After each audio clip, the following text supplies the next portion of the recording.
So remember our martini glass? Okay. So it's back. And I have brought it in here, and one of the things I want to do is I want to convert it to an editable poly. As much as possible, converting everything to editable polys, if they're not already, just makes it easier. Okay? Alright, so I've got the martini glass, I've set it up on a tray, and I have a bunch of olives. And you can see there are a whole bunch of them. They're going to fall off screen into the martini glass and hit the tray. Okay, so the first thing we're going to do is we're going to take the tray and we're going to convert it, or we're going to add the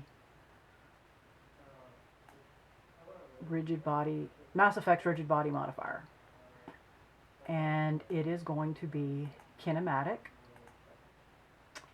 and collide with rigid bodies, yes.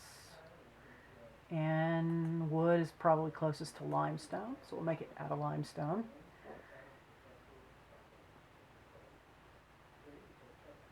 Okay, and let's just make sure. Okay, I've got everything. Okay, so the next thing I'm going to do is select all my olives and add their modifier. Okay, and those are going to be dynamic, and I'm going to use a preset for cardboard. You all can find more detail on this if you want. You can research this. For me, this is close enough, other than I want them to bounce. So what I'm going to do is, after I've set it for cardboard and cardboard has filled in these traits, I'm going to go back to none, and they'll be there. I'm going to add some bounciness. I want them to bounce. I want this to be like olives bouncing out of the glass. Okay? And then my last thing that I need to do is my martini glass.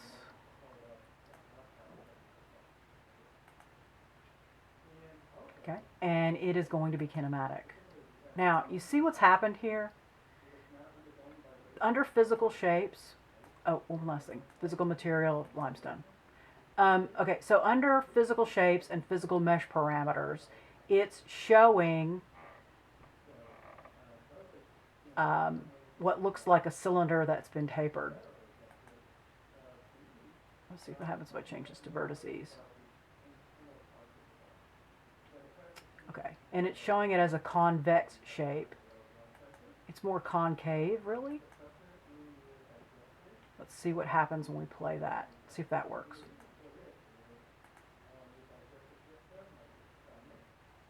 Nope, it's falling straight through it. Okay, so what we're going to have to do is change to a custom shape.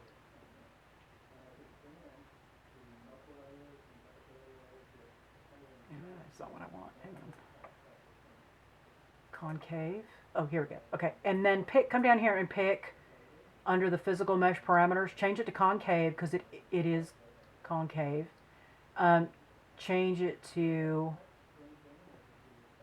mesh detail 90%, minimum hole size.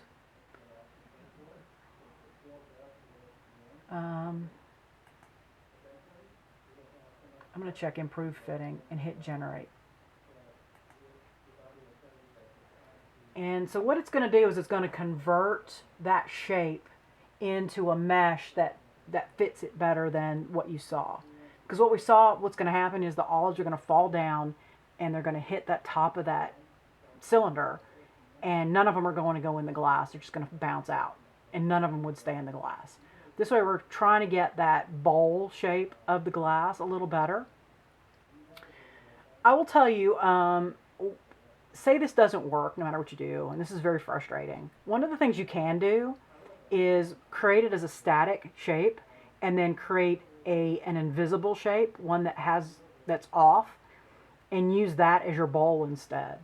That gets a little more complicated. So this should work, and it may not be perfect, but hopefully it will get us close enough to the shape we need for this to work. And it's just actually just doing the math right now to calculate all the faces based on what's there. More and more you want to try to use basic primitives, standard primitives or extended primitives, but you know, there wasn't any for a martini glass. There is for a teapot, but there isn't for a martini glass. So we have to change or update, convert the physical mesh parameters of our shape. And it's getting close. Another thing we're going to want to think about before we finish is our keyframes. So let's take a look at this when we're playing it out and see if 100 keyframes is enough. Because while there is an unbake, that you can unbake it, I find it doesn't always work, and it doesn't always work well. In 3D Studio Max, as much as possible, once you've done something, when you undo it, it sometimes leaves what I call residue. And that interferes with doing it again. So save before you do the baking, just to make sure if you have to go back to that point. And because unbaking may not work. Okay, so still thinking about it. It just has to calculate all those faces, and it probably has hundreds of thousands of facets that it has to consider with the inside and the outside. It's getting there.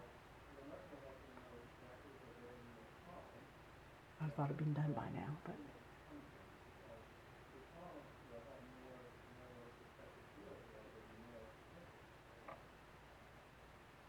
okay, come on. I can tell you quickly while you're waiting how I created the olive. I just took a sphere and I stretched it, manually stretched it in one direction. The front one, I just took the top and pulled it up so that it stretched it. And then I converted it to editable poly. And then I went to polygons and I took the polygons off the top and deleted them, and the polygons off the bottom and deleted them. And then I added a shell modifier to give an inner thickness to the olive, and that's it. And they look pretty good. You'll see in a minute when they come crashing down. This is kind of hung up for some reason. And then the box, I did the exact same thing. I converted it to I converted it to an editable poly, deleted the top polygon, added the shell modifier, and then just increased the thickness so there was a thickness to the edge of the tray. And that was it. And so, you know, quick, easy. That shell modifier is really great at creating objects that you aren't solid. It just gives that thickness, and the inside becomes hollow like that.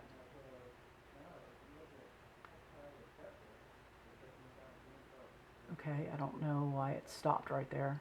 It's still at the 85.56%. Okay, so what I'm going to do is I'm going to stop here, and I'll be back when it's finished.